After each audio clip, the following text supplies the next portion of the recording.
gbogbo ọmọ Yorùbá nílé lóko lẹ́yìn odi, ojú tẹ́ fi ń wò mí ò ní fọ́, etí tẹ́ fi ń gbọ́ mi ní gbogbo ìgbà kò ní di.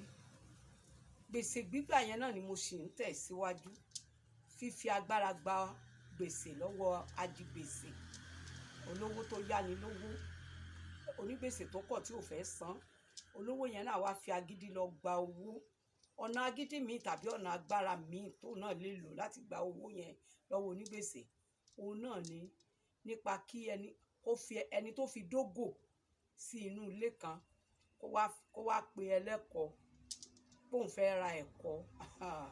Yorùbá mọ ìtumọ̀ nǹkan tí mò ń sọ yìí.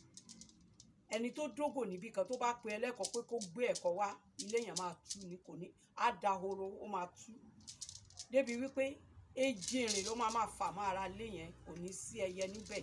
gbogbo ilé yẹn ló máa tú. Nítorí ìdí èyí, tó bá tiẹ̀ ti fẹ́ sọ pé wọn tí mọ̀ bọ́yẹ́ lẹ́bà ló fẹ́ pé bọ́yẹ́ kó tó pẹ́ lẹ́kọ̀ọ́, gbogbo wọn máa ti sáré, wọn á wá owó ẹ̀, wọn á gbélé lọ́wọ́, tàbí ẹni tó bá rán kó lọ dógò, torí wọn ò ní fẹ́ kí ilé tí wọ́n tú. Tó bá dẹ̀ ti rí pé ó ti fẹ́ pẹ́ lẹ́kọ̀ọ́, wọn á ní kó jọ kó má pẹ́ lẹ́kọ̀ọ́, wọn á ní kó ní gbèsè yẹn kó wá ilé, kó kúrò nílé àwọn, kó má kó bá wọn, kó má jẹ́ kí ilé tàwọn tú. Nítorí ìdí èyí, gbogbo ibi tí ẹ bá ti rí fídíò Culture by Ade and Ade, ẹ follow, ẹ like, ẹ share, ẹ comment. Ṣé ẹ rí bẹ́ẹ̀ tí ń ṣiṣẹ́ tèmi, iṣẹ́ yín náà á máa gbèrú lágbára Elédùà.